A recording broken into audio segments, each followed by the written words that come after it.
Robbie Williams Rewind.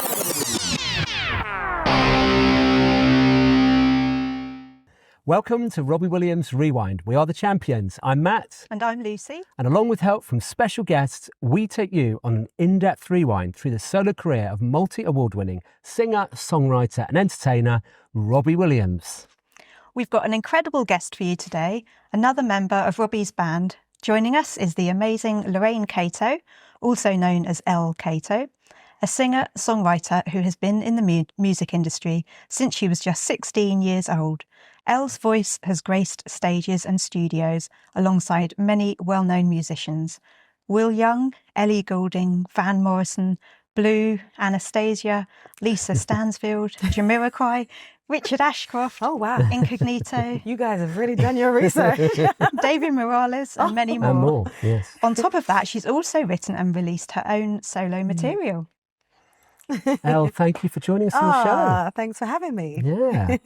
Wonderful to be here in lovely Helsinki with you. And the weather's good today, thankfully. Yeah. We just came from Malta, 30 degrees, all got a suntan, then we came here and was like, please don't rain, please don't rain. We saw your little boat trip. That we very loved nice. it. That was our day off. We were like, it was gorgeous. We loved it.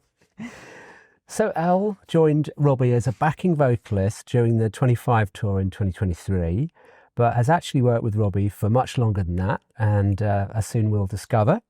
Thank you for joining us. Before we get to discussing your time with Robbie, let's rewind back to the very beginning. Okay. So tell us about your upbringing. Did you come from a musical family, and what were your musical influences growing up? Okay, so Daddy could probably play every instrument known to man. And I remember when he said that when he was asked to come to the UK, when he was on the boat coming over here, he was saying that everybody wanted him to dance because he could sing, he could dance, he could play drums, guitar, and everyone wanted him to entertain. So he was doing that on the boat on the way over, and the sailors were paying him to do it. And I was like, wow, that's an amazing story to get to the UK. So Daddy's always sung. My mum, bless her cotton, she used to sing around the house when she was angry.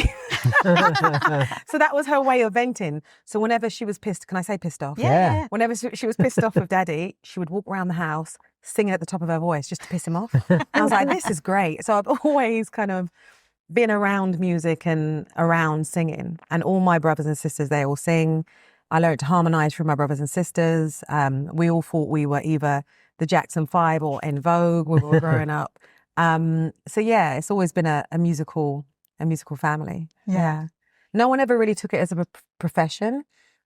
And I suppose I kind of always wanted to do it, but kind of just fell into it. It was a teacher from school that kind of spotted my talent and then approached my dad and asked if he could take myself and a girl group called Eternal. I don't know if you remember them. Yeah, I went to see them. Because I don't know how old you are. Like, I feel like I'm much older than you guys. So it was a girl group called Eternal, and he took us to some kind of singers clubs when I was 15, and it was a teacher called Ian Waters at my high school.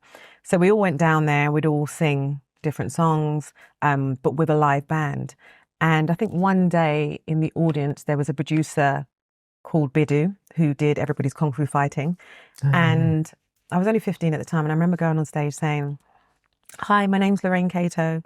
I'm 15 years old and I'm going to sing After We Make Love.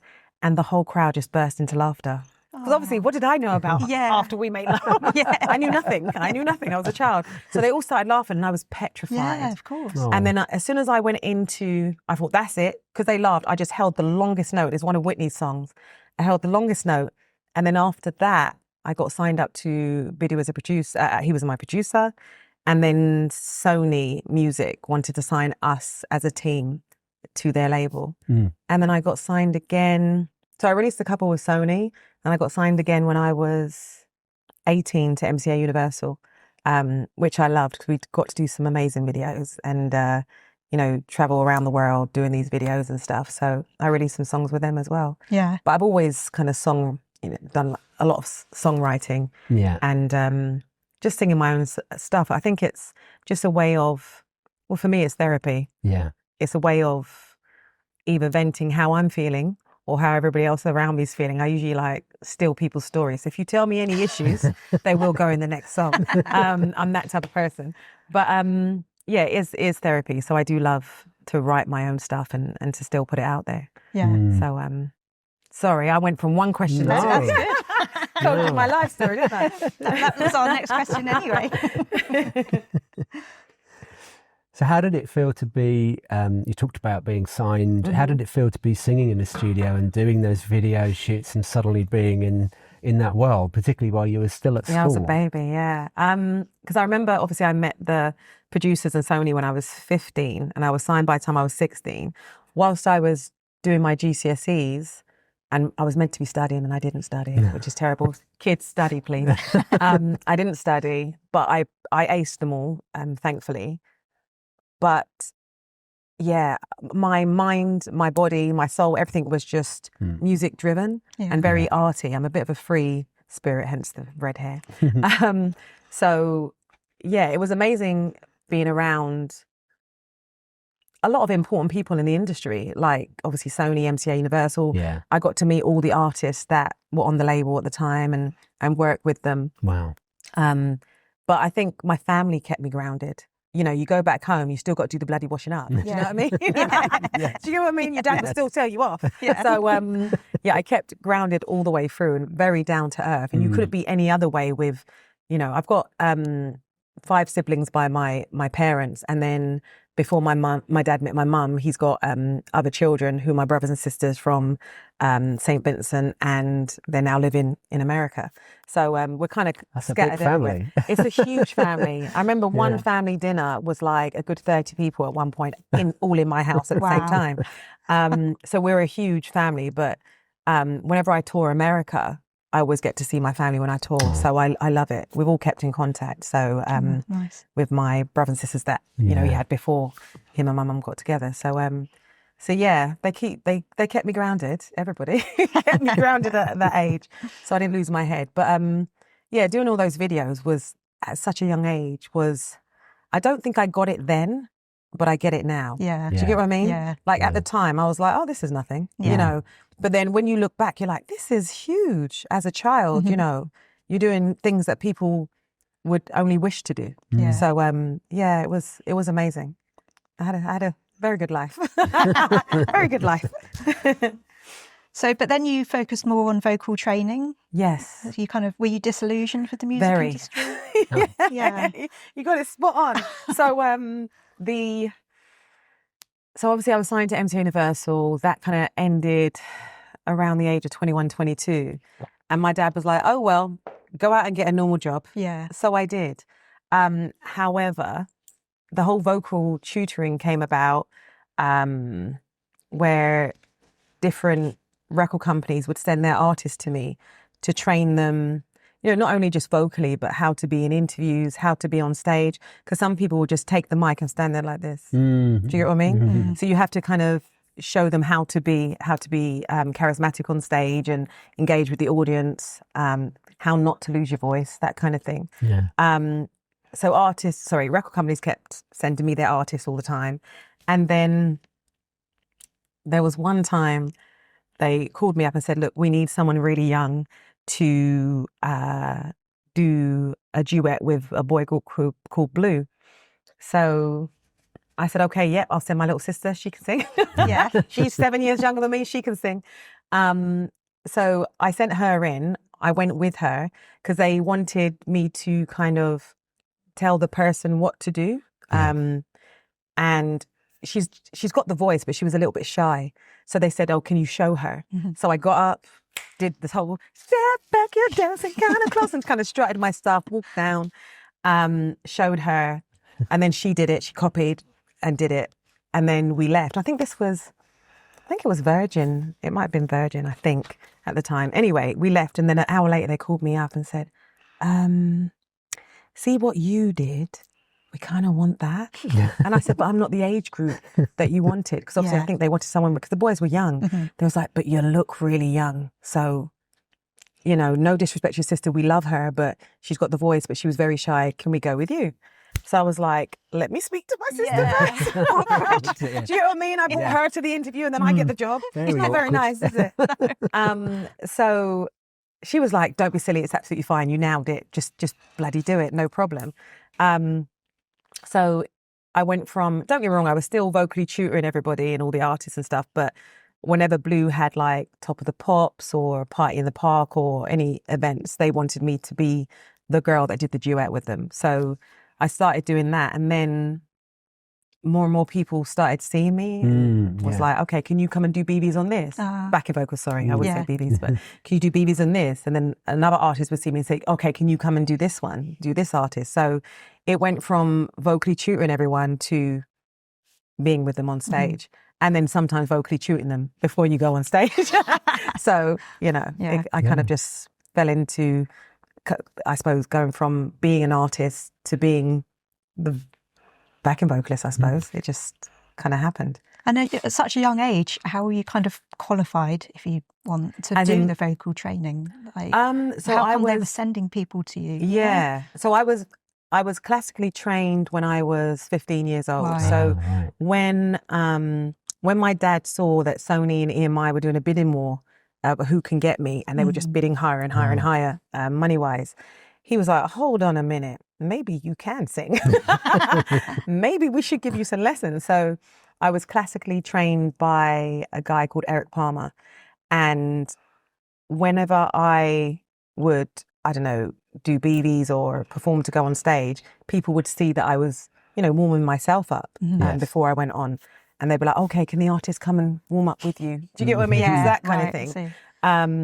But some people in the industry already knew that I could vocally train, as in because I could train myself. So they then would send me different artists to train. So I kind of, again, just fell into it. Right. I suppose if you're taking care of your voice and your voice, I mean, I was 16 when I got signed. I'm going to be 50 next year. So if they see that your voice can stand the test of time, they're going to keep sending people to you, I suppose. Yeah. It's just the way it kind of happens. Right. But yeah, I didn't really have to, I mean, obviously I got really high grades at GCSE music, but I didn't really have to do anything apart from prove that I can take care of the instrument. Yeah, that's a practitioner approach. Yeah.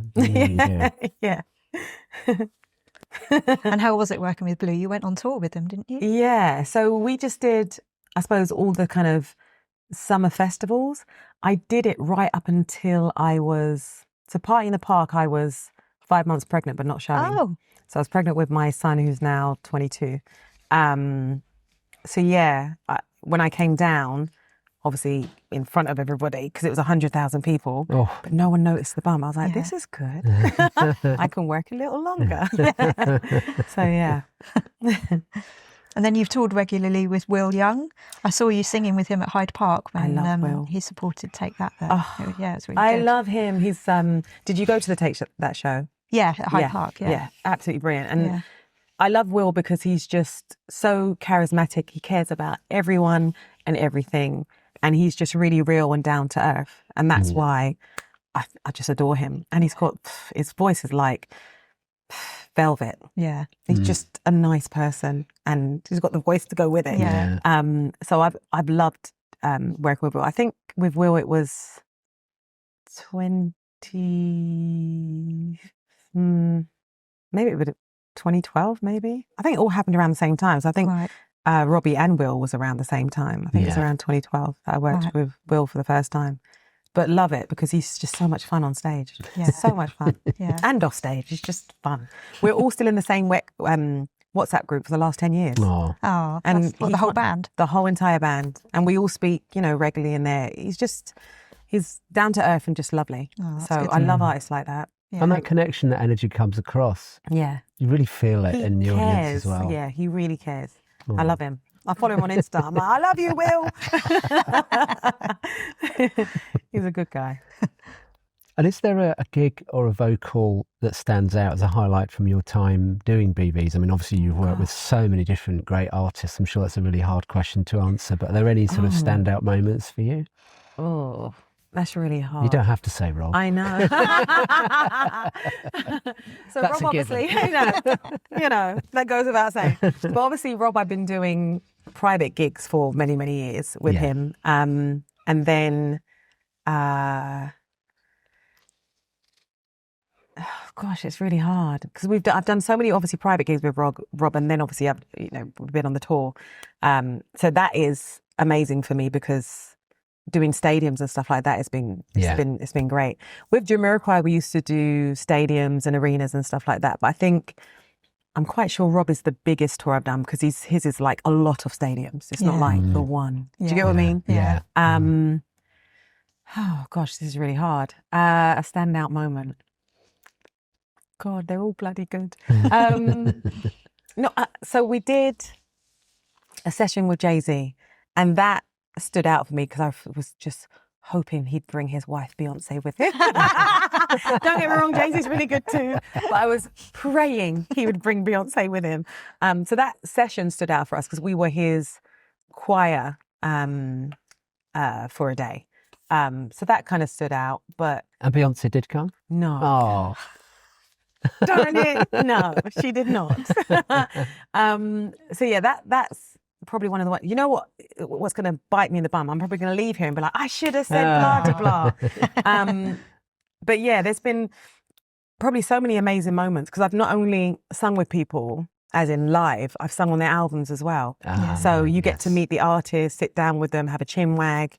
You know, some of them are really sweet and they'll get you a gift afterwards as well, like at the end of the session, as well as paying you. Yeah. Of course. So, you know, you get so many beautiful moments with so many different people and different characters. So it's kind of hard to nail one. Yeah, you can't compare. It's really hard, really hard, because they're all lovely people. Sounds as though you like diversity and I love it. range, because obviously Jamiroquai, the soulful, he does a range of different things. But I can see why you work in that environment as well with your voice. I like kind of fast-paced people on stage, like people who kind of really get down or freak out and they just don't care. Do you know what I mean? Like just do silly dances or just whatever. Let go. Let go. Exactly. I'm that person. I'm the hippie out of the bunch. So I like it when people are not afraid to be themselves. So when you're with an artist that would just freak out and start dancing with you and just be silly with you, you're like, yes, because then you know that you don't have to apologize for being yourself. Do you get what I mean? You can then be yourself and they're not going to be like, what the hell is she doing? Yeah. What is that dance move? Do you get what I mean? Yeah.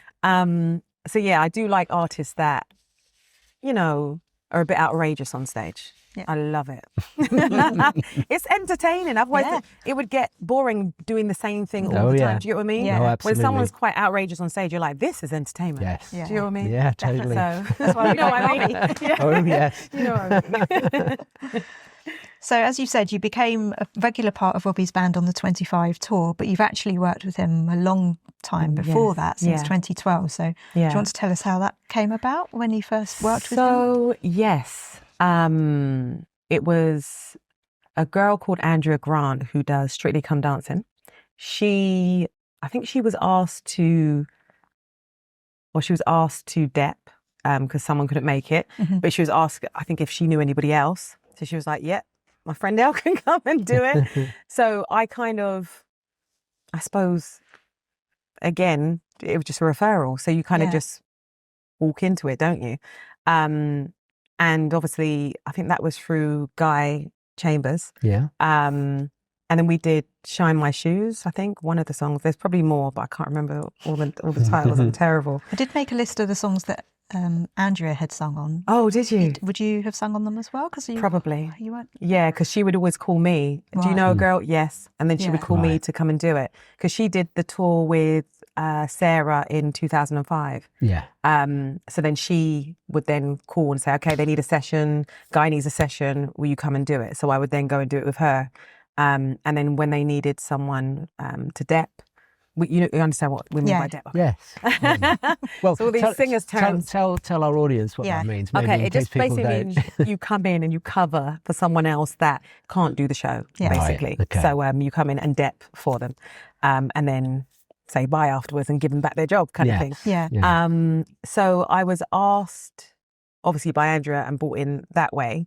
But I was always on other tours. So I was always doing like Lisa, Anastacia, Billy Ocean. Oh, Billy Ocean. Oh, I didn't know Billy Ocean. So I was always doing something else. And then for the 2023, I was asked in 2022 if I would Dep for Sara because she was pregnant. Yeah. But I couldn't because I was doing Van Morrison. Oh. So I couldn't come on in depth. And then I was asked again in the November or December. In the December, I was asked again, could you come in depth for Sara because she's going to be on maternity leave? And I was like, let me see, what dates Van Morrison's got for the January.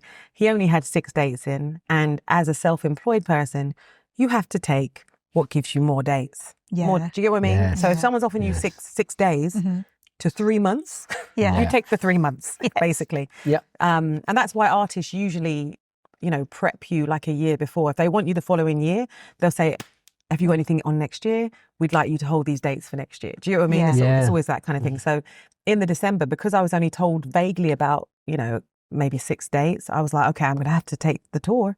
So I said to Carl, because Carl's the one that asked me if I would come in a depth, and I said, yep, I'm free to do it. But it was like, I suppose the straw that kind of breaks the camel's back in a sense of, it was so good doing Robbie's thing. You don't want to leave. Right. You don't want to leave. Like, I'll give you an example. Before we went on stage, they would like play a little bit of music before we'd go on stage, and we'd have this thing called the huddle where everyone kind of hugs and we talk and we go on.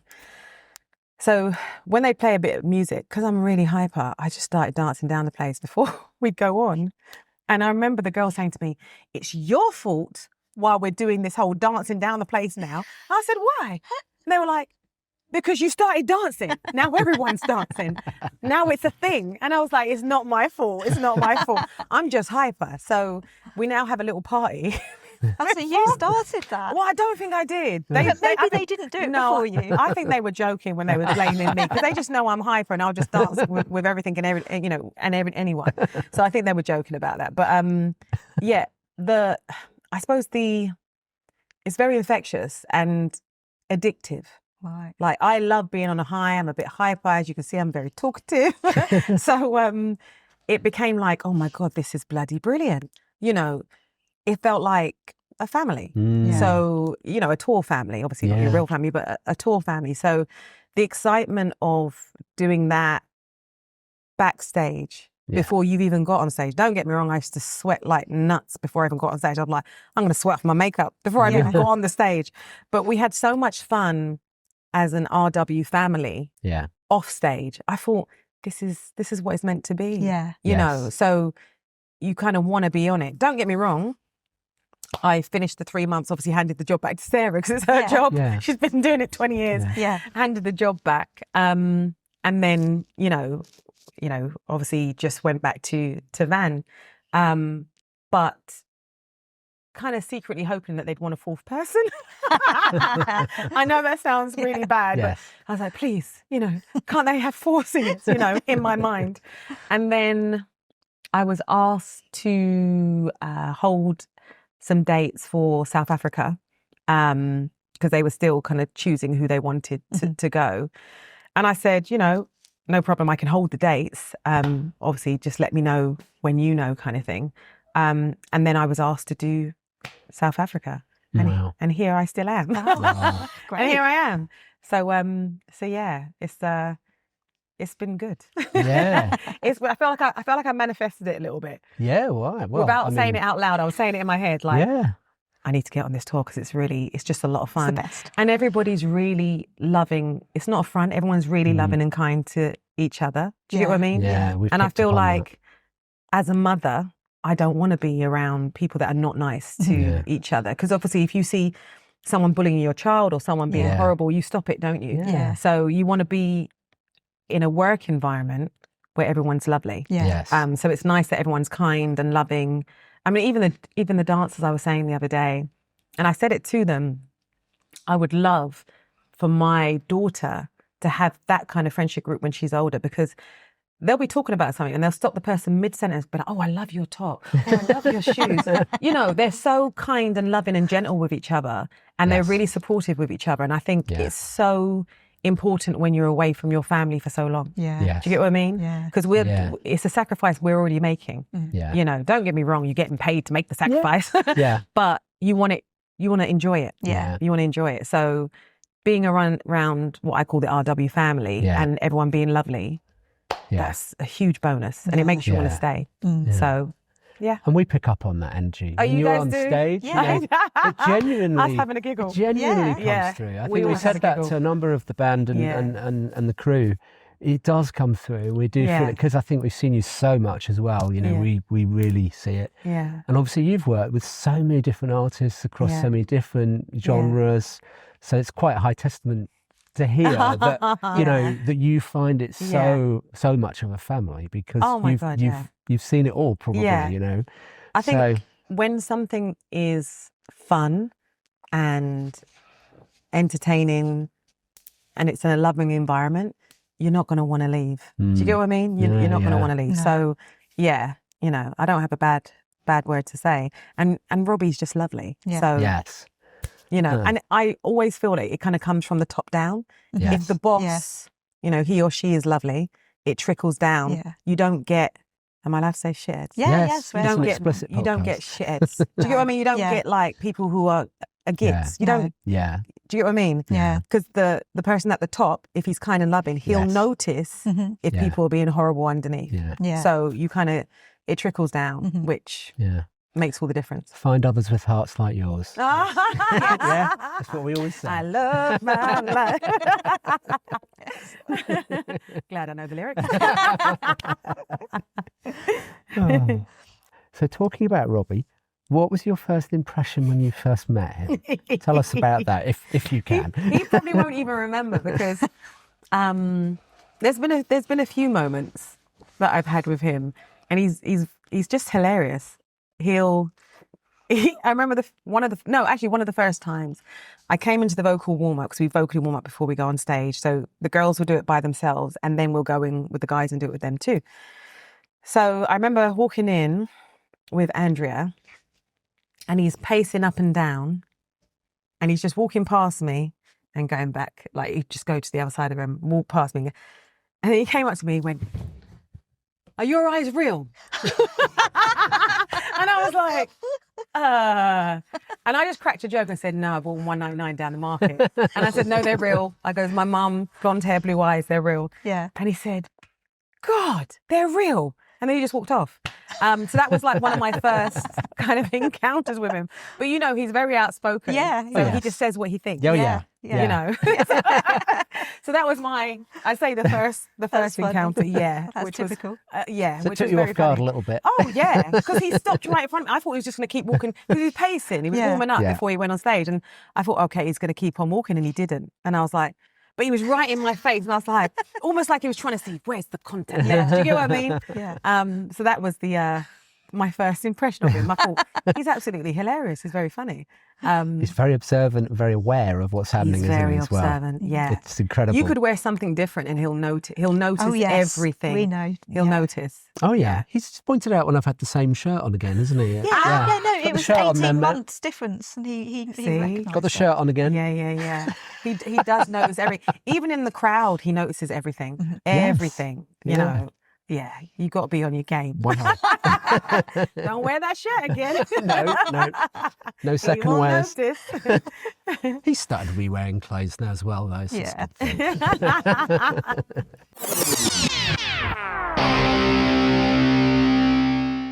Hi, I'm Robbie Williams, and you're listening to Robbie Williams Rewind with the Champions. So were you more nervous or excited to be working with him at first? I rarely get nervous. Sometimes he'll make me jump, though, because he'll appear out of nowhere. Like the other day, I was talking away to Sara, and because he's all in red, I just turned, screamed quite loud because he was just there, and I went, "Ah!" like kind of thing. So I don't get nervous. Yeah.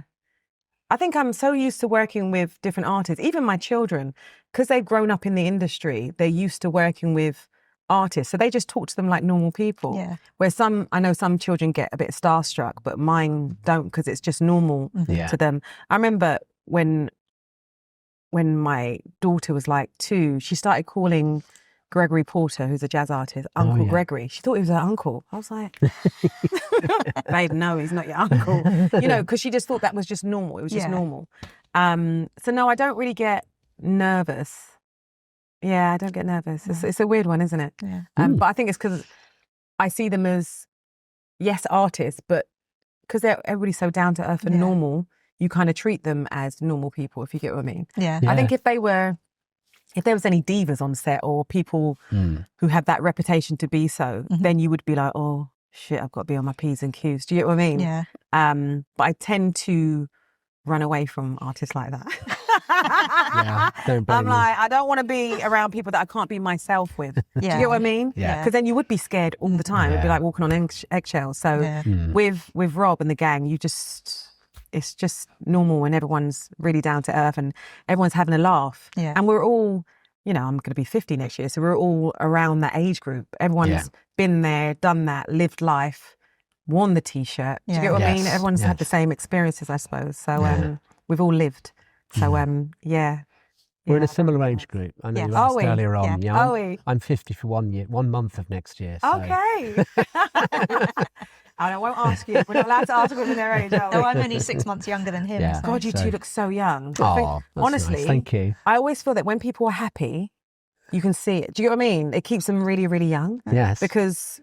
Well, you do as well. Yeah. I wouldn't have put you at 50. No. Near 50. Thank you. I still honestly feel, even though we've got grown-up children, as in, us both, I still feel like I'm 21 in my mind. Oh, Yes, yeah. we were So talking about sometimes that the other day. When they come to us and they want adult advice, I'm like, I'm still 21 in my head. You want adult advice from me? That's what I'm thinking. And I have to go into mummy mode where I'm like, okay, let's give some proper advice here. Yeah. But I'm thinking in my head, I'm getting the giggles and thinking of things that what I want to say and can't say. Do you know what I mean? Yeah. So, sorry. Oh, thank you. That's so lovely of you to say that. So, would you call yourself a Robbie fan prior to working with him? So I knew all his hits. Yes. I knew, but everybody knows all of Robbie's hits. And I was about to say something else, but I won't. Actually I will. He's very credible amongst the Black community. Yeah. Is that okay to say? Yeah. I don't know if that's okay to say. You have to be so, what's the word? Politically correct nowadays. Yeah. But he was the one that was always like the dancer, the feisty one, the jokey one, the entertainer. So we just loved him. Oh, okay. So he was always like, so when he, the other day in London, in the Arsenal show, brought the boys on the C stage. Yes. Grime guys, yeah. Sarah and I don't know if you saw us on the stage. We came on, we were like, we are not missing out on this. We came on the stage because that's our era of music, like, grime, jungle, house. That's us. We were like, we are not missing out on this. We're coming on stage. So we were like brucking out, dancing, doing our old school moves because it's incredible. So Robbie has always been that one, if you get what I mean, that we've always just loved. You know, he could dance his ass off, he could sing, he could entertain. He was an all-rounder, if you get what I mean. So, yes, I suppose is the answer. Yes, always knew his hits, yeah. So can you remember some of the early gigs you did with him? Because I know you did Text Santa. You sung Dream a Little Dream. That was that Anton Deck show that was on Christmas Eve. I think. Yes. 1 year. And we did... Oh, gosh, I was pregnant then. Oh, right. I think I was pregnant with my daughter. So this must have been, she's 13 now, so it must have been like 12 years ago. Yeah. But yeah, again, I had a little bump that was hidden by the camera. But yeah, I remember doing that one. We also did some radio as well. Is it not Zoe Ball? I can't remember. It's too many shows. But we also did some, I suppose, swing kind of stuff. Yeah, it was around the swing era. So we did a lot of it kind of like jazzy stuff. But there was another artist that came on with him, but I can't remember his name. It was a guy. What, the show, was it? The Palladium. It's, God, what's his name? It's the one he sung Swings Both Ways with, wasn't it? Yes. Rupert? No. No. Oh, what's his name? No. He's a jazz musician and he's always on piano. No. Yes. Oh, was Jamie it? Cullum. Jamie Cullum. Yeah. Oh, that wasn't who I was thinking. Trying to give us a clue. That gave it to me then when you It was said that. Jamie, yeah. So we did that with him. But I loved the swing album. That's right up my street. Okay. Oh. I was like, I was praying that he would do like some swing on this tour, just like a couple, because I just love, like Swings Both Ways. What's the other one that he does? Swing When You're In It. Oh, you mean the song? Sorry. Yes. Yeah.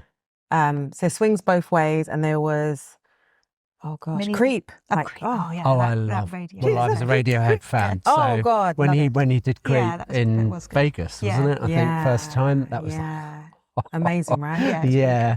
That's my kind of thing. I love to do stuff like that. Yeah. So I was praying. I was like, please let him do a couple of those songs. So going on to the 25 tour, when you joined in, you had to step in for Sarah Jane. The tour had already started and she was part of it, and then you came along. How hard was it to kind of step into the tour that had already established itself? Yeah, it's a hard one, because when you dep for someone, you almost, one, want to make them proud, and two, you kind of, even though obviously she didn't bring me in, Carl did, you feel like you're representing them. Do you get what I mean? So you don't want to get anything wrong. You want to be on point for them, you know, because you're filling in for them. Yeah. So you kind of want to be your best. So I think at first, because I had to learn it really quickly, you're just bringing back loads of memories for me. And I can't even lie, I cried one day because I had 2.5 days to learn the dance moves and I'd learned the vocals, but to learn all the dance moves in 2.5 days. Right. And it's a long show. Yes. So to learn all the dance moves, I remember coming out on the first day in my car crying because I was like, I'm not going to get this. And I remember saying to Carl, it's a lot to learn in 2.5 days. But I didn't want to say to him that I had a good old cry about it. No. I just wanted to be the best I could for Carl and Sarah, if you get what I mean. Because obviously I'm representing them. You know, it's Carl's recommendation in bringing me in. And I just wanted to be the best that I could be for them. And for myself, obviously, because I'm a bit of a perfectionist when it comes to that. So I nailed all the vocals. I knew all the vocals off by heart. But obviously the dance moves, I just remember on the first show, you kind of look down the line at, I don't know if you remember Louise. We call her Lulu. Lulu and Denosh. And I kept looking to my left to make sure I weren't getting the dance moves wrong. You know, because sometimes I'd be going to my right and they're going to their left. And I'm like, shit. But luckily no one noticed. And then obviously on Kids, you want to bring your A game because you're dancing with Rob. Rob's an entertainer and a singer, and he wants people to entertain and sing, not just stand there and bloody just sing. Because, you know, he doesn't want boring people. So you want to bring, again, your A game to the entertainment part of the show as well. You know, and he gives you the space to do that. You know, not every artist is going to give you that space. But he's so confident in himself, he'll give you the space to be yourself and go out there and entertain with him, which I think is fantastic. Again, perimenopause, I forgot what the question was because I keep rabbiting on. Well, how difficult was it basically to step into? Yes, it was hard at first within the first 2.5 days. But once I kind of nailed the first 2 shows, then I was like, okay, this is fine. We're going to be fine. Right. So it was easy after a while. But I think I just needed to get the first 2 under my belt. And then, because I remember when I came into rehearsals, sound check would be slightly longer for me. Because obviously I was filling in for someone. So Carl, bless his cottons, would, you know, make the sound check longer just so that I could have a little rehearsal as well with the whole entire band. So that kind of eased the pain a little bit of me, of the fear. But yeah, it wasn't easy at first, but I think after the first 2 shows, it just, you know, became like, I suppose, repetition. You just, you know, muscle memory and all that kind of stuff. So it got easier. And how did you learn the vocals? What was the vocal sort of process like for you? Because obviously we've got a lot of people listening who won't fully understand the BV world and how that works. So love to understand that. Carl had sent me the set list and then all of the vocals. And then because obviously you can't pinpoint everybody's vocal, I then said, Carl, can you get a live show and ask the front of house just to turn down Rob, turn down the other band members and turn Sara up. But Sara, bless her, thank God she did this for me. She then said, don't worry, I will record all my parts and sing it louder over the top of everybody of a live show and send it to you. Wow. I was like, thank you very much. I'll take that. So she made my job so much easier. So she recorded herself. I then listened to it every day. So you do about 4 hours a day every day. But to be honest, you can't do too much because remember, it's a muscle. Yeah. So you can't overly sing. And it's best to listen more than to sing out. And then if you're listening and then have to sing gently, don't sing out. Because 4 hours of singing out, you're going to ruin your voice at the end of it. So I just listened to it every day, sung along with it every day for like 4 hours a day until I got it, until it was in my memory and in my muscle memory. So yeah. Wow, a lot of prep though. A lot of prep. Yeah. A lot of prep. You know, and that's another thing that people don't, you know, realise. The prep you have before you even get into the first day of rehearsal. Yeah. So as a singer or as a musician, you have to learn the entire thing before you've even walked in the door. And you have to be on point. Because if they say, okay, we're going from the chorus, or we're going from the bridge, or we're going for, do you get what I mean? You have to know what word is at the start of that bridge. Do you get what I mean? I wouldn't be able to do that. Of the 10,000 songs. Yes. Do you get what I mean? Yes. I tell you who was Van Morrisson, because when I first sung with him, he had, at the time about 800 songs released. And you had to know all melodies for it. Luckily, they let me have an iPad on stage for the lyrics, but I had to know the melody of all those songs. Do you get what I mean? Yeah, well. Do you understand what I'm saying? And he didn't have a set list. The first 4 songs was set. After that, he would just play. He would call out to one person. That person would whisper to the next person what the next song is. And then it would get to me and I'd be like, sorry, what is it again? Because I would panic. Because sometimes I just fall, what title was that? I don't know this song. And then I'd quickly, type the title in. The lyrics would come up and they'd be like, okay, I know it now. Or they'd start the first chord and I'd be like, oh no, I know it now. Whoa. But that was Van Morrison's gig, honestly, prepares you for anyone's gig. Because usually artists have a set list. Yeah. And they usually stick to it. Yes. They don't usually have songs in, but Van, bless his cottons, would do whatever he felt like doing. Wow. So the first maybe 4 would be from the current album or, it's usually from the current album. And then the rest of because he'd be on stage for at least 2 hours, the rest of the time it would be him saying, okay, we're doing this now. We're doing that now. We're doing this now. So that would, as a singer, probably one of the hardest gigs I've ever done in my life, but it prepared me for everything else, I think. Yeah. I wish I'd done Van Morrisson at the beginning because then it just prepares you for life. Yeah. Do you get what I mean? So yeah, sorry. That's incredible. Goodness. So you talked about the choreography. What was learning the choreography like? So on the last tour, it was, bless Sara, a heavily pregnant Sara. She came to the rehearsals. It's only 2.5 days rehearsal. It was Lulu and Denosh, and all 3, don't get wrong, Sara sat down a lot of it, but if there was things that I didn't get or didn't understand, she would stand up and do it with her pregnant self. Yeah. And they filmed the whole thing. So, and I remember I had a weekend before we went on tour. So we're 2.5 days rehearsal, then a weekend, then we went on tour. So because they filmed every song that I had to dance on, I then took it home. And that Saturday and Sunday, I was at home just learning, all the dance moves. Yeah. Luckily, I've been dancing since little with my dad. My dad used to do a lot of the waltz and all those kind of dances around the front room. So I used to stand on his legs and dance around the front room with him. And he taught every one of his daughters to do all of those kind of ballroom dancing. Right. Okay. So I've always danced. And also he played a lot of calypso and soca in our house, which is like music from our island, from St. Vincent. So I've always had that kind of natural rhythm. And I think that's needed for this tour. You need to have natural rhythm. Otherwise, if you're 2 left feet, you can't do it realistically. Because Robbie can dance his arse off. So, you got to be able to dance. If you can't dance, you're definitely not going to be hired. So obviously, singing is you need to be able to sing, but you definitely need to be able to dance and entertain as well. It has to be an all-rounder kind of thing.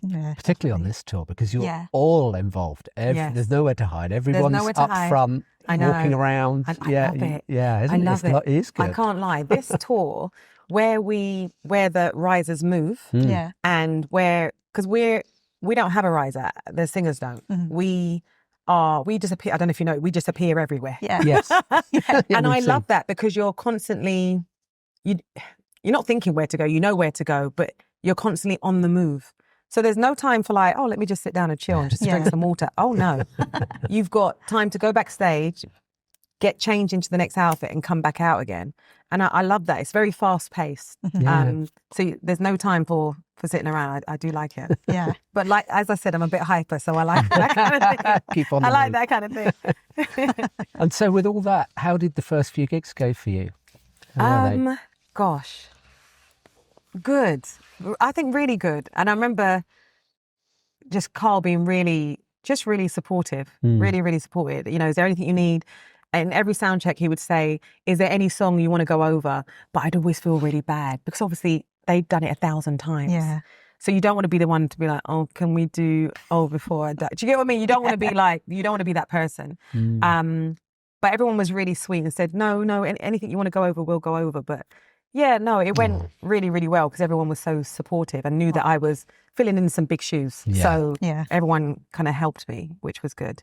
It feels like so long ago now, though. Yeah. Isn't that nuts? Yeah. I think because I've been doing, I suppose, corporates and private gigs with him for a long time, coming on the tour felt like a natural kind of progression. Yeah. And obviously because they'd asked me to do it from the year before and I couldn't. Yeah. And then obviously by luck, I could then det for Sara. It just kind of, it feels kind of natural, but it feels so long ago now. Yeah. Do you know what I mean? Yeah. It feels, might be the perimenopause why it feels so long ago. The estrogen coming out of my system. So moving on to Britpop, was it exciting to be part of this tour right from the very start? How was that for you? Really good. Because obviously we went into, I suppose, dance rehearsals. God, see what I mean? Everything feels like a blur now. Yeah. We went into dance rehearsals and band rehearsals. So we'd have half a day dance, half a day band rehearsals. Yeah. But I loved it. I think I love, like I said, being hyper and dancing. I'm that nut job. I'm it. So I loved the whole kind of dance aspect. Don't get me wrong, there were times when I thought, prior to going into the dance rehearsal, am I going to get this? Because I didn't go to dance school. Do you get what I mean? And I think learning things as an older person, you do think, am I going to catch on? But you do. It's automatic. Right. It's really weird because obviously we're doing some of the same songs we did on the other tour. Yeah. And then you have to think of a different dance move to that chorus. Okay. Do you get what I mean? Oh, yes. So you have changed some of the dances. A lot of the dances. To rewire your muscle memory. There you go.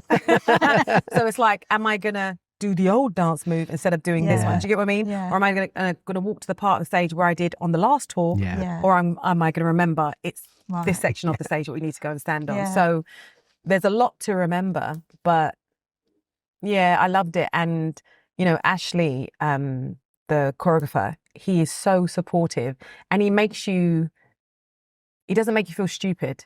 Don't get me wrong, there were times when I was like, I'm such a dickhead, honestly. There were times when Sara and I, we would just laugh at each other and just get the giggle because some of the things we would do, like Ashley would say to us, so you're going to have to stand and do a pose.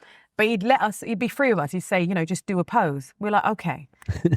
So we'd do a pose, but do you remember the old school poses where you do stuff like that? Yeah. So Sara and I would be doing stupidness like that. And then he'd say to us, if the camera stood still on you right now and took a picture, would you be happy? Would you be happy with that pose?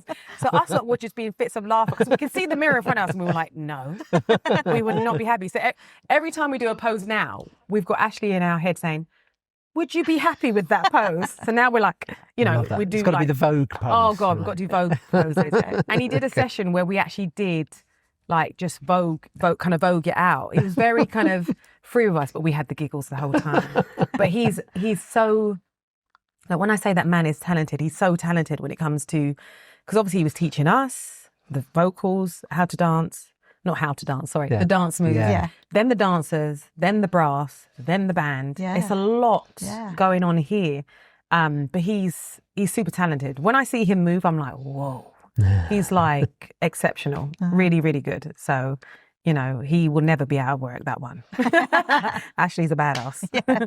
He really is. The energy, the opening of the show, I mean, just all of you coming on, it is something it's very else. good, isn't it? Very, very clever. We've seen a lot of Robbie tours. Right. And you sometimes wonder, how are you going to top the next one? But it's so different, this one. And it's lovely that you're all involved. Yeah. It's just I can't the lie energy though. is See so good. that bit where we come on and we have to stop. Yeah. And then we walk around and we have to stop. I get the giggles. And I always think, am I meant to be straight-faced or not? Because one of the dancers will look at me and they'll smile and I'll be... A lot of people are quite serious on that one. They do, Yeah, but if the camera zoomed in, you would see most of us looking at each other like, kind of thing. We'll keep an eye out for that tomorrow. But yeah, no, we do have... Even though that's the serious part of the show, we do have a lot of fun. And I got to vocal, you know, the voiceover that's on the front of the show. So I got to, I suppose, record a lot of the voiceovers for it. Sara and I did, which I loved as well. So every time that comes on, Carl just takes the piss out of me. You know, that's you. Because we sound like we're going through, like, I don't know. We sound like we're in space, basically. They put it through a thing. So I just sound like I'm nuts. But yeah, that was a good experience as well. So do you have a favourite song or a favourite part of the show that you enjoy performing every night? Yes, I do. I think this is probably going to be the one for everybody, because I think everybody loves this part of the show, as in the girls. I'm trying to think if their song is different to mine, and I don't think it is. I think we all agree on this song, but they knew straight away that this is my jam. I love this song. This is it for me. I can die peacefully. This is the song. So it's I Love My Life. I love singing that song. I'm a great believer in... So one of the albums that I released myself in 2016 is called I Am. Right. And I always believe that your word is your wand. Everything you say, you bring it into existence.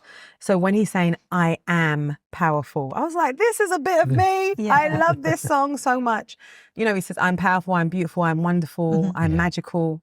And I think that kind of song you want to instill into your children, don't you? Because you want them to grow up with such confidence and to believe in themselves. So that song I love to death. I'm like, this is just, it's my spiritual beliefs, if you get what I mean. Right. So it just, that and Aliens. So it suited me to the T. I love it. What's your favourite? Well, it's interesting.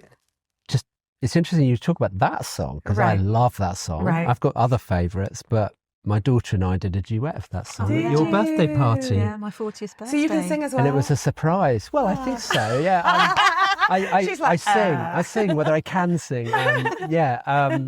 We did it as a surprise. So she didn't know. She was only 4 or 5 or something. And we rehearsed it together quite a lot, and it was a moment, wasn't it? So it was your surprise birthday. Well, I knew the party was happening, but them doing that was a surprise. That's lovely. I think I got away with it because Chloe was with me, but That's it's such a beautiful song. But it is, yes, it is. What's your favourite though? Song or part of the gig? So song and part of the gig. Look, I'm interviewing you two now. Well, one that often springs to mind is the 90s off Rude Box. Okay. Yeah, I think if I had... We ask our guests this, and it is really hard to narrow it down to one. I think if I have to pick something that hasn't really been released, it would be Raver off of Under the Radar. Okay. Love that one. Yeah. Because it's all about back in the day raving and, yeah, brilliant we were song. ravers. And I love Come Undone. I mean, that's a lovely song, but it's very hard to... hit in many countries, you know. So when that's like not in the show, everyone's like, sorry, what? Yeah. Do you know what I mean? Yeah. It's a big song. It is. Big song. But yeah, I mean, we find it hard to even pin down a top 20, don't we? So because we know so many of the songs. And there's different... It changes as well, I think, sometimes. But do the fan base, have everyone agreed on like a top 20? Well, we did a poll on through our channels, right? And Angels came out number 1. Yeah, of course. But Come Undone was second. But we included everything in people could pick anything. Yeah. But it did still end up being mostly hits. Didn't you also look, if you took out all the number ones? But if I took out all the hits, I could work out what the most favourite non-hits were. Right. Yeah. And then in terms of the show, have you got a favourite part of the show? I do really like the band intros. Oh, I'm loving the band intros now. Yeah. Oh, I love it. Yeah, it's grown, hasn't it? It's developed and grown. I love it. I think what makes me laugh about the band intro part, because that's really grown. That came out of nowhere, if you remember. Yeah, in Edinburgh, it was very... Oh, it came out of nowhere. Was it one of Rob's ideas, I'm assuming, just to do something a bit different? Oh, on the spot, right?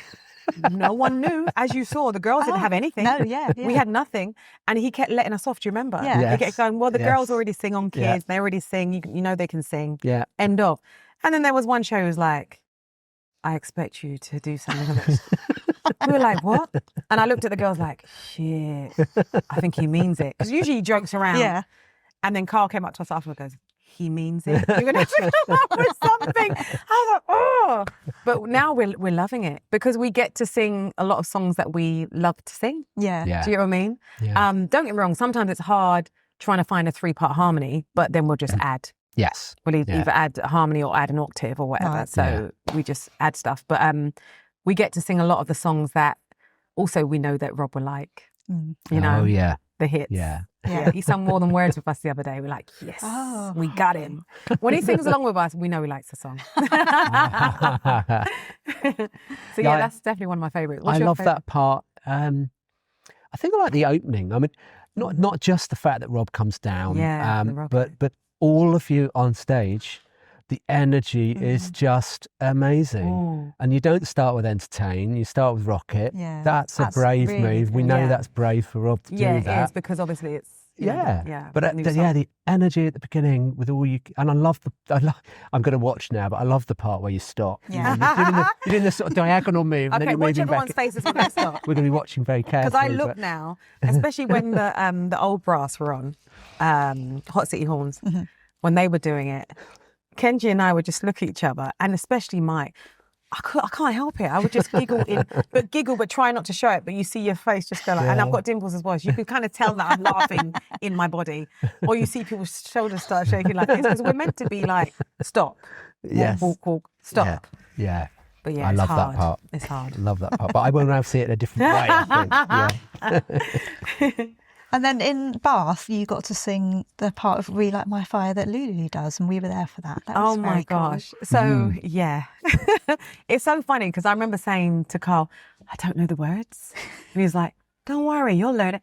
No, Carl, I don't know the words. Can't Sarah do it? I was like, can't Sarah do it? I don't know the words. Sarah can do it.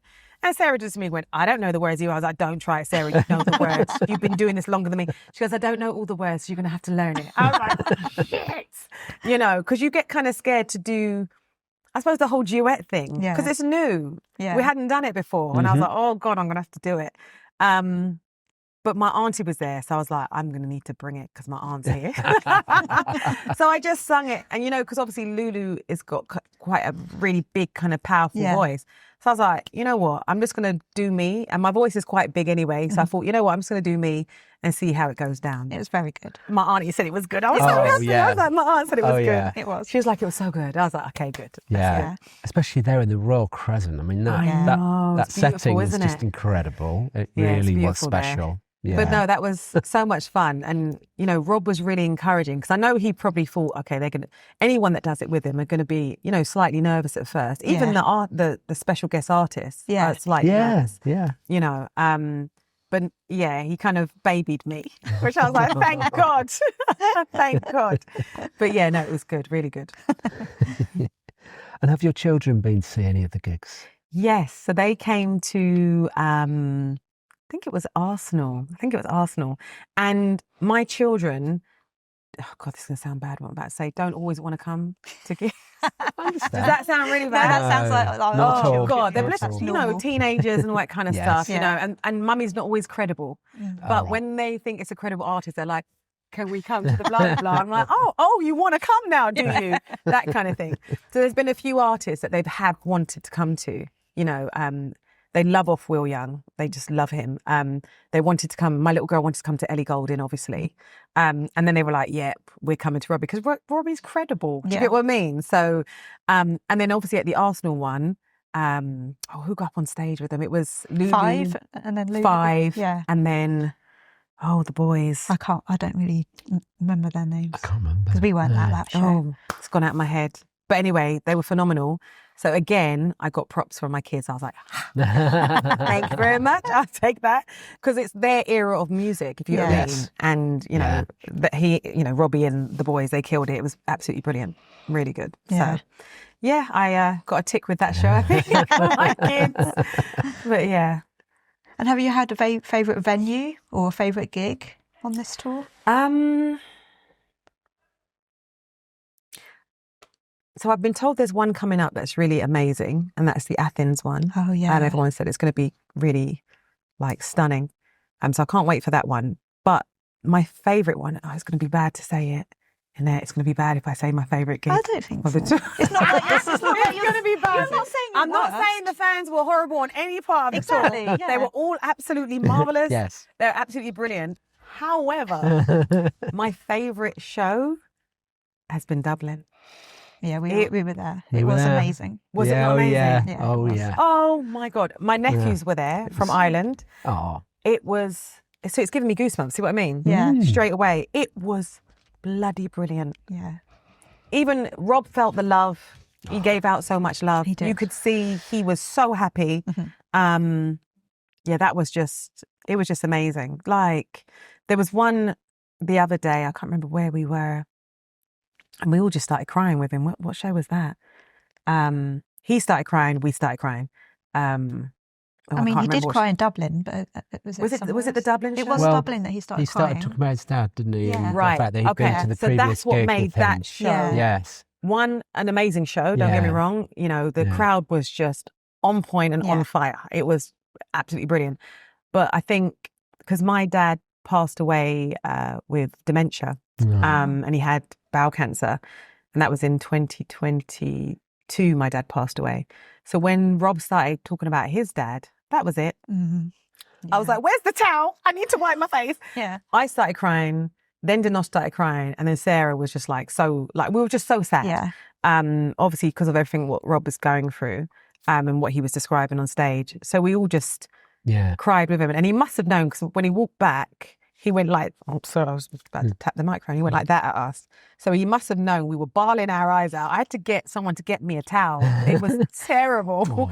But the whole show was just a highlight, but really emotional. Yeah. Yeah, It just very. tugged at all our heartstrings, I think, especially when he started speaking about his dad, because we've all kind of been there with our parents, if you know what I mean, Yeah. and we're all getting older, and then we have to see our parents get older. Yeah. So, Yeah, I think we felt all emotions in one moment there. yeah. The pride, the happiness, the sadness, the connection, everything. It just all happened in one moment. Yeah. And the gig was at such a high level already. Yeah, that was something else. It was just another level. But I'm the type of person, like, if you started crying, I'd cry with you. I'm just that person. You're an empath. Babe, I'm terrible. Like, if someone cries, I'm like, what's wrong? Yeah. Well, I'm crying with them before I even know what's even wrong, So I have to, like, even on Angels, I try and look straight ahead. Yeah. Because I'm at the side of the stage and Sarah's at the other side of the stage on the stairs. And if I look and someone's bawling their eyes out, tears come in my eye. I can't help it. Tears just start flooding in my eyes. So I can't look to my right. I just do this and then just look away and then just try and look straight ahead at Rob. Because if I see someone cry, I'm a mum. I'll cry with you. It's just how I am. I can't help it. So that song, Angels, gets me emotional because you start thinking about your dad, people that have passed and all that kind of stuff. It's very heavy on the heart, if you know what I mean. But just such a beautiful and powerful song. Yeah. But yeah, Dublin. What was your favourite show? Oh, Dublin. Well, I'm not alone then. We've seen so many. And when he said, I think he said something like, this has been the best show. And you think I always say that. And I mean, sometimes he does say that, but we knew that he meant it because I've never really been in a stadium where it felt like absolutely every person was singing at the same time. It's beautiful. And I mean, the Irish love singing, of course. They love singing. But there was a special energy in there. It was so incredible. And yeah, just the sea stage moment as well. Yeah. I can't remember the name of the Irish singer. Garen. Yeah. I love him. Can I just say? The crowd went just absolutely off the scale when he came. I love him. So I've been following his Instagram. I sound like a stalker, but I have, for long. One, he's a good-looking guy. And two, he's funny as hell. Like, funny as hell. So I've been following him for a long, long time now, just laughing at all his jokes, the things that he comes out with. It's bloody, was it Look at Me, I'm Delicious or something he says at the end of everything. And I just find him really funny. And I just love the Irish accent too. It's just, you know. So I've been following him for a long time and no one said he was going to be there. Oh. No one said. So we had a little kind of, like a team quiz party. I think it was the night before. Yeah. And we all went there, and I walk in the room. I got a fan moment, I can't even lie to you. I walk in the room, and I thought, I know that good-looking geezer over there. You know, you think, I know him from somewhere, I know him from somewhere. But you think, oh, maybe...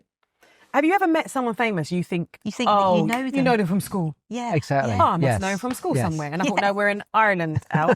You don't know him from bloody school. And he was sitting there chatting to Rob, and I thought, where do I know him from? He looks so familiar. And I was like, he's the joker on Instagram. He's the guy. So I think Denosh then spotted him, and Denosh is in. I'm like, as soon as Denosh is in, I'm like, okay, I'm just going to follow Denosh. I'm just going to follow her. So straight away, after we did the pub quiz and everything, he then sung and all that kind of stuff. And I was like, this is so good. And he did some really kind of folk music. I thought, this is bloody brilliant. And I was singing along with him like I knew the words. I didn't know the words. I was just singing along, camera like this on him. And then Denosh beeline for him afterwards and said, can I take a picture with you? And I was like, can I take a picture with you too? And then Sara comes in behind me. So we all got to take, it sounds really bad because we sound like we're his stalkers. No. We all got to take a picture of him, but he is super talented. You know, I mean, I don't even know if he does his own concerts in Ireland. I don't know, but he could do comedy. Yeah. Comedy, and get loads of people in an arena just to watch him do comedy. Yeah. He could also do his singing. Mm-hmm. He's I don't think he realizes how talented he is. Yeah. I don't think he gets it. Because straight away I said to him like an idiot, oh my God, I love you, you're so funny. And he must have thought, silly cow. Do you know what I mean? No. Silly cow. I bet he just thought he was probably happy you even knew who he was. Oh, no, we all knew who he was. We were so just shocked that he was there because no one said that he was going to be there. So we all just went into shock mode, you know, and we don't usually get fangirl around people. We don't, because we're around famous people all the time, but we all love him. Yeah. It was an electric moment, a few moments. And what really brought it home was when Rob looked at Carl and he went, you know, you could see they knew what they were doing. Carl brought the magic. It was like, this worked. Yeah, absolutely. I think special. It went down really well, really, really well. And I loved singing along with them as well on the folk songs. It was a beautiful moment. It was Country Road we did, wasn't it? Yes. Yeah. Oh, yeah, it was lovely, really lovely. I was very, very proud. And I know my nephews felt proud of me as well, and I was like, yes, again, tick with the youngsters, tick. When you're hip with the youngsters, I shouldn't even say hip. That sounds wrong. That sounds really old. But when you're hip with the youngsters, it's like, yes, yeah. So, what do you think makes Robbie the king of entertainment, as he likes to call himself now? Oh gosh, he's definitely his charisma, his voice. You know, he can reach some bloody notes, and his voice is very powerful. Do you know what I mean? Yeah. It's very big. When the other day he said, sing up. And I thought, I'm singing up. But he's just really powerful and loud. So you can't even compete. Your voice kind of feels very small around his big voice, if you know what I mean. I'd say definitely his charisma, stage presence, because he's got that, you know, power. Do you know what I mean? As in powerful presence. Yeah. He can dance his ass off. But I'd say charisma, big voice. It's very loud and very powerful. He booms, his voice booms. And I suppose as soon as he smiles, all the women melt, don't they? Right? Yeah. So he's got it all. He's got it all. He's like I said, he's a whole entire package. You know, there's some artists out there that have the charisma but can't really sing or whatever. He can sing, his voice booms, it's big. Do you know what I mean? Yeah. He's a bloody talented songwriter. Yeah. Oh. Someone said to me the other day, they felt like he's the modern day Elvis because he can do everything. Yeah. Do you get what I mean? And I thought, I've never heard him be compared to Elvis. And I thought, that's a huge compliment to be compared to Elvis. But it's very true because he can do everything. Yes. Do you know what I mean? Oh, yeah. And I think it's part of the reason why we started the podcast, actually. Yeah.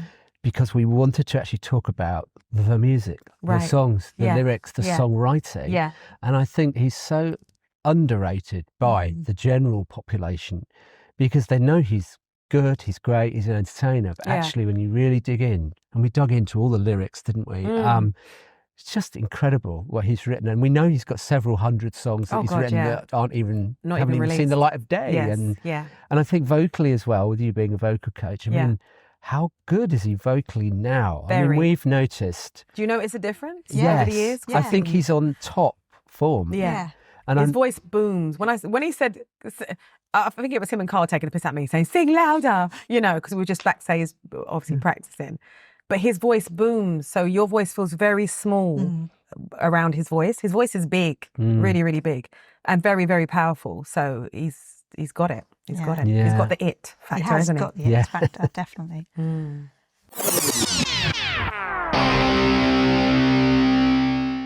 Hi, I'm Robbie Williams, and you're listening to Robbie Williams Rewind with the Champions. I was just wondering, when you hear Robbie's songs, if you're out and about, like in a shop or something, do you end up doing like the moves, singing along or anything? No, but I always say, like, because Sara and I love to shop. So if we're, you know, every time we go somewhere different, we're like, oh, should we just take a quick see what this Sara's got in this country, you know? And we do sometimes hear his voice boom over, you know, you could be in the mall or it's usually his or Ellie Goulding. So obviously Sara and I have done Ellie Goulding together. So we always hear the two of them. And I'm like, we must be manifesting this because usually every time we walk into a mall, one of them comes on. Do you get what I mean? Or we'll be in a restaurant. Yeah. Oh, actually, no, the other day when I was with, it was myself, Sara and Carl, we were out to lunch and Will Young came on. So I filmed it and I sent it to him. I was like, Will, you're in the restaurant. That's lovely. Yeah. But yeah, we don't do the dance moves. But if we do, I'll tag you. Yeah, send us one from I'll the say, supermarket. Sara, come on, let's do some dancing. That'd be good. And do you have any pre-gig rituals? Yes. What do you do? So pre-gig, we do a vocal warm-up by ourselves before we get to the boys. So we do like a 15-minute workout. Now, it was something that I've always done. And then I think by coincidence, I didn't realise that Denosh had always done the same thing. I just didn't know she'd done it. So when I came on board, I kind of said to Lulu and Denosh, I hope you don't mind, but I'm going to do a warm-up before I get in with the boys. Because the boys obviously start very low, but we want to go very high and low if you want your whole range done. So we do a 15-minute warm-up. Then obviously we do the warm-up with the boys. Then when we're in the band lounge, we I always chop up some ginger, chop up some limes, soak the ginger in the lime for a little bit, and then offer it to the other girls. So if I get in there first, I'll do it. And if not, then Sara will go in there and chop up the ginger, put it in the limes. And then we just chew on the ginger because it's anti-inflammatory. Right. It kind of clears all the mucus. The lime kind of takes the mucus away from your throat. And we do that every show without fail. We do that before we go on. So that's usually our thing. We also do a little bit of stretching because obviously you're going to dance. So it's totally different. Yeah. And our age group, you can like step wrong, sneeze wrong. Do you know what I mean? You can sneeze wrong. You're like, oh, my back, you know, kind of thing. Yeah. So we do a few kind of stretching exercises as well. But the main one is vocally warming up and the ginger and the lime before we head on stage. And we're quite religious with that. Yeah. You know? No alcohol, not that I smoke, I don't drink.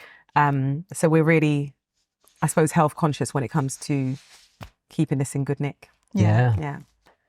So you've worked with a whole range of different people. Is there anything about performing with Rob that's unique compared to working with other artists? Unique. I guess you've mentioned a lot of things. I know, already that's what I was thinking. About, you know, because I've already mentioned the vibe, the energy, family, the RW family, his charisma, his realness, his honesty. So yeah, I think those things. Don't get me wrong, I can't say they make him totally different from other artists because obviously Will Young has a lot of like I feel like I'm in a family with his band as well, because they're beautiful people too. Yeah. I think the difference with Rob's camp is that we have a party before we go on stage. So we're all sweating our arse off before we've even got on stage, you know. So that, I suppose, is different, because we don't usually have, this is the first kind of band or group that I've been in on tour with where we have like, let's all get down before we go on. Let's all choose a song and vibe and have some fun and just kind of hype each other up before we've even got on stage. So that would make him totally different. So it's a pre-party rather than after-party. After party, yeah, there is no after party. We're all stuffing our face trying to put back the calories that we've just lost on stage. So yeah, that would make it different. We all kind of, I suppose, hype each other up and make sure everyone's on a good energy level before we even walk to the stage. So I think that makes it really different. Yeah. Do you know what I mean? I'm trying to think what else makes it different.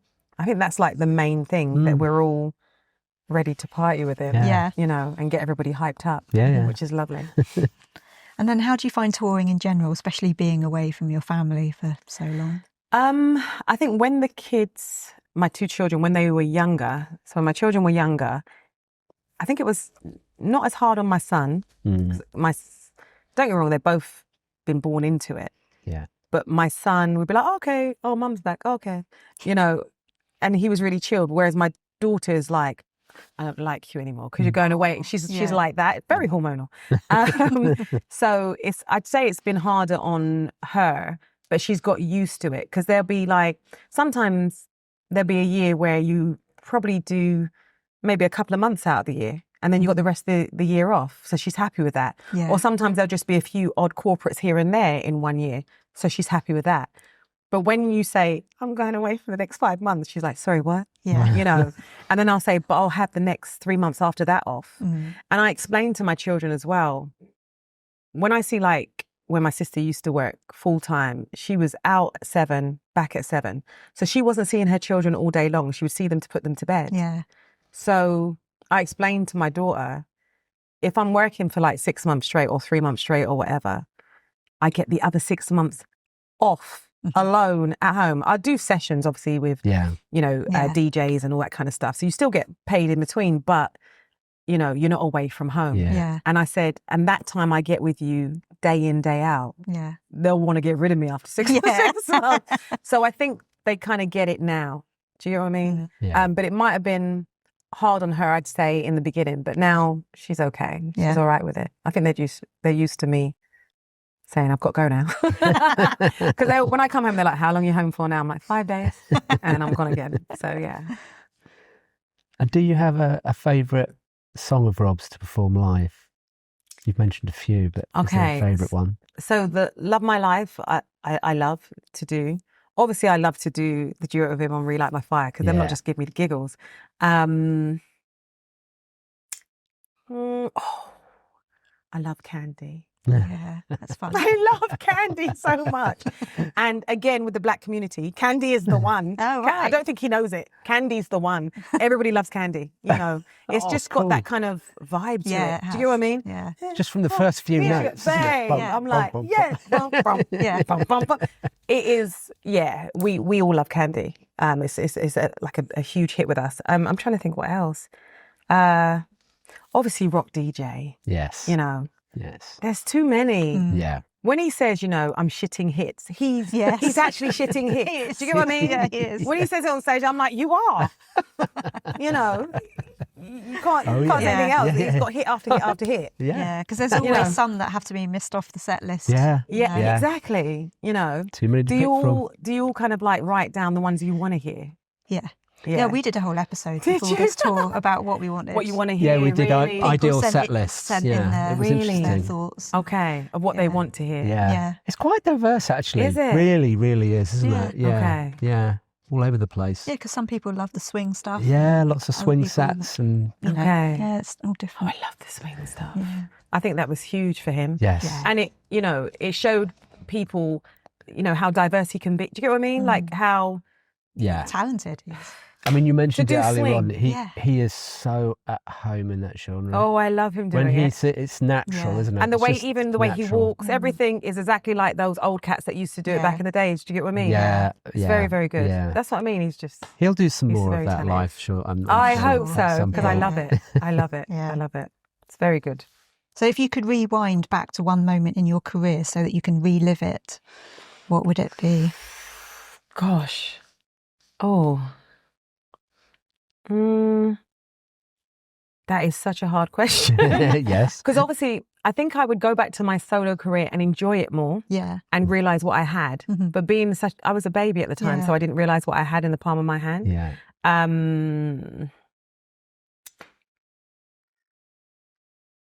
But to go back, that is such a hard question. I can't even think. I just know that they're not really times that I want to go back to, because I've enjoyed every moment and it's kind of made me who I am today, if you get what I mean. But every time I'm on stage with Rob and we do Angels, I thank God and I thank the angels for putting me in this position and giving me this opportunity. Yeah. And I do that every time I look up. You're going to notice now. Yeah. But I look up and I say thank you, because it feels so magical when you guys put your lights on. I'm a bit of an airy fairy kind of person, as you've noticed. I'm away with the fairies most time. So it feels very, very magical, and it gives you goosebumps and stuff. So you kind of feel very kind of blessed and just not even overwhelmed, just really thankful that you're in that position. So that is the song I do my thank yous on. Wow. And I told you about the whole I ams. I'm a bit of a hippie, but anyway, I do my I ams and my thank yous on that song, and I do that every show without fail, because I feel like this is such a beautiful moment and a beautiful feeling, And then I even speak to my dad on that song as well, because obviously he's passed away. But yeah, that I do. But there's not really moments of my career that I want to go back to, apart from when I was doing solo stuff, just to appreciate it a bit more. Because I think I took it for granted, because they were record companies bidding for me, and at the time, because I was only 16, I was a baby, I didn't get it. I didn't get it. And I remember my dad saying EMI and Sony on the same day turned up in limousines at his house. Wow. And I wasn't there, I was in the studio. And they were like obviously trying to poach him to go with them kind of thing. And when he told me, I was like, no way. I didn't believe it. I was like, there's no way. So little things like that, I think I'd appreciate a lot more, But I still release my own songs just as a way of getting them out there. I heard a quote the other day saying, don't die with the lyrics inside you. Do you get what I mean? Yeah. And I think, I'm not saying that everyone should put any bloody song out that they write. Do you know what I mean? Let's not do that. But if you have a story to tell, I think you should write it down and tell it. Do you get what I mean? Yeah. So I still continue to put my own stuff out. I'm writing at the moment with the teacher from school that took me with Eternal. He at the moment he's living with cancer. So he approached me the other day because there was some lyrics and stuff that he had seen in one of my statuses on Facebook from years ago. And he said, Elle, we're going to make a song out of this. This is what we're going to do. So we did. And we're just getting different musicians from different bands. So like Derek from Jamiroquai, just different artists, musicians, from different bands that I've worked with. They're all going to be the musicians on this song.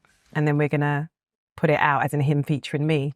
And I kind of feel like not that I owe him that, but he's the one that got me on this journey. Yeah. You know what I mean? He took me and Eternal to Xenons and all that kind of stuff. So the song is brilliant. Don't get me wrong. If it was rubbish, I think he knows that I wouldn't do it. He's very, very good at what he does. So we're going to release that soon. He's going to, feature me on it. And So this year? Oh, yeah. We always release songs. I would do stuff with David. Yeah. So I do like loads of session vocals and stuff. David Morales. Yeah. I'm saying David. So we always release stuff all the time. They'll ask me to come in and do sessions and stuff. But this one, my teacher from school, Ian, and I, we wrote together. So yeah, we're going to put that one out soon. And I just want to make him proud as well. Yeah. Because obviously he got me into this. Yeah. Yeah, So wow. I want to, you know, That's kind of pay lovely. kudos to him Can't wait to hear honour it. him. Oh. So yeah. And are you always thinking, you mentioned earlier on that you pick up from other people. What's your songwriting process? Are you writing when you're on the road and touring? You Oh write God, I down can have an ideas? argument with my partner and write about it. I'm like, I was about to say bitch, but I won't say that. Bitch. No.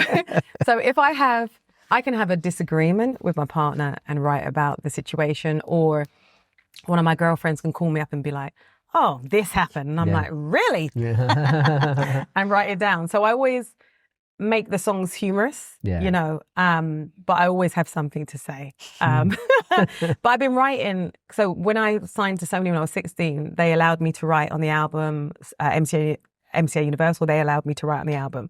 So I've been writing for a long time. And like I said, it's a way of getting your feelings out. Yeah. So yeah, and also I do my own show. It's usually 3 times a year, but I haven't had a chance to do one this year. Oh. So I'm hoping to do one at Christmas, because what I usually do is get any, like, not any, but singers who are up and coming, or some of my vocal pupils, they'll open the show for me just to give them a platform, because people don't really have a chance to, or a platform to, you know, show themselves. So I always give like a good 20 minutes of the opening of my show to up and coming singers or rappers or whatever. They'll then do that, and then I come on and do usually about an hour. But I always open it with other people so that they can, you know, get a platform. I get to sing all the time. So I always make sure that the young'uns get to come up and have a chance to sing. And I also do the Institute of Wellbeing every Friday. So the Institute of Wellbeing I started to do during lockdown. And again, I was that hippie that was like, I'm still going to work. So it started off just like doing their goodie bags for them and handing it out to the general public, because, you know, you give someone for free, they just smile, don't they? So that became addictive for me. And then when they realised that I was in the industry, they were like, oh, hold on a minute. Could you, like, you know, do some, like, represent us as an ambassador, blah, blah, blah. And I was like, yeah, sure. And then I designed a class that, because we were talking about trying to get children off of the iPads and not being so programmable when it comes to, you know, God, it sounds bad talking to someone from IT, but... No, I totally understand. I'm so sorry. No. We were working with the Department of Education, so it was the government that... Oh, no, it needs some help. Right, so they gave us, obviously, funding, and we put on a session, or we still do, every Friday. So whilst I'm on tour, I hire either my daughter-in-law or this other young lady to do it whilst I'm not there, and my mum. My mum comes and does it as well. And it's just a 90-minute session for parents. It's mainly mothers that come, but it is for parents, children 0 to 4, and we just teach them like their ABCs, their 1, 2, 3s, their shapes, everything through song. So, like I said, I'm like a BBC presenter. I'm very hyper. So I get down with the kids and just start singing songs to them and just make it really energetic and addictive, as in to learn through song, if you get what I mean. You can sing any, like, you can say 2 + 2, do you know what I mean? You can sing anything, and because they're like little sponges, they're absorbing everything. So we still do that every Friday. So when I get back, I'm going to get back to the kids, see my little kids, and start singing to them again. That's in Croydon, isn't it? It's in Croydon, yeah. Our office is in Croydon. So, but Dr. Mike Kelly, he is like the founder of the Institute of Wellbeing. So he's the one that got me into it. So, What a lovely thing. It must be nice to pay it forward. Oh, I love it. I love it. Because we give them like a free goodie bag every time they come, books. We give them, the parents get like a cappuccino, because I love a cappuccino, and like croissants and stuff. You know, we make sure they feel really welcome and that they come back each week. Because obviously the parents have to be addicted for their child. Do you know what I mean? For them to learn. But we give them a free book so that they can continue their home learning in their home learning environment, if you know what I mean. So I love it. I love it. So when I'm not doing this, I'm doing that. But I love it. Always busy by the sounds of it. Yeah. So have you got a favourite Robbie song overall? It's something that we ask everyone. Another tough question. So from his whole catalogue. Oh.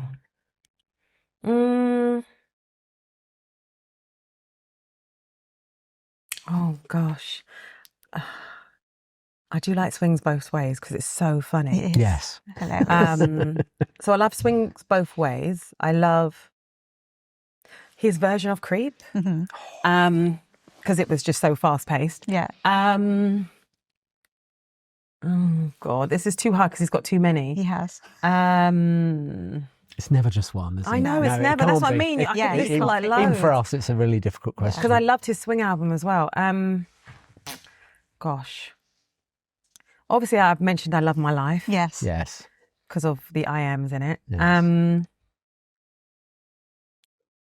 That's too hard. Okay. It's too hard, isn't it? It is. Because I would just keep listing. Yeah. It is. I'm trying to even think on this tour because obviously I've said Love My Life, but I'm trying to think if there's another song in the set where I'm like, yes. Obviously I love Kids. Yeah. Because we have such a laugh and a giggle. And I love to see the dancers dance on Kids. Yeah, they're amazing. Absolutely brilliant. Oh, they go wild. And I'm Yeah, they like, do. I feel like a proud mum. I'm like, yes, girls, yes. You know, really, really good. No. Well, you've no. covered- Fine. You've covered listed too some. many. You've Yeah. covered quite a few there. Yeah, there's too many. He covers so many different genres and different styles of music, and it is hard. Very hard. Very hard. Yeah. Too many hits. Yeah. It's like Shitting even hits. yeah, shitting hits, exactly. It's like the same with Will. There's too many. He's had hit after hit after hit. And also when your songs get product placed on different adverts and stuff, you're constantly subliminally hearing them everywhere you go. Like we said, in the mall. You're hearing them constantly. Absolutely, So there's too many. There's way too many. Yeah. Well, and I like Shine My Shoes, sorry. Oh, yeah. Shine My Shoes. Oh, yeah. Yeah, there we go. Yeah. Yeah. Because he's basically saying, kiss my ass. Yeah. I love that song. Yeah. Any ones where he's been cheeky and humorous? Yes. Love it. Oh, yeah. Totally. Yeah. Fat pop star. Yeah. I want to start on those. That's what I'm saying, you know. Well, Elle, thank you so much for joining us.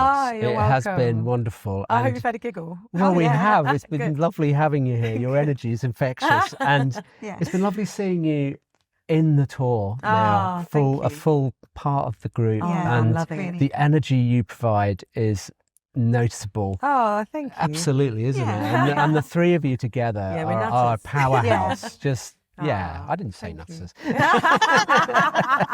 You're a powerhouse. Oh, we're powerhouses. And, I'll take that. And we're looking forward to maybe in the future we'll have to get you all together on an yes, that would be episode good, and we'll have a chat with you as well. Oh, then we're not going to stop giggling. Honestly, We'll us set three aside together. a few hours for that one. Yeah, it's going to have to be a 3 hour, like a 3 hour. We can all talk. You must have noticed we can all talk our ass off. Yeah, it's good. Yeah, it's going to be a long interview. And we're looking forward to seeing you in Helsinki here tomorrow night. yeah, So brilliant. I'll be keeping an eye out for that Those giggle moments. at the beginning. Absolutely. No, thank you for coming on. It's thank been you. wonderful. Thanks for having you. me, guys. Thank you. It's been good. Robbie Williams Rewind.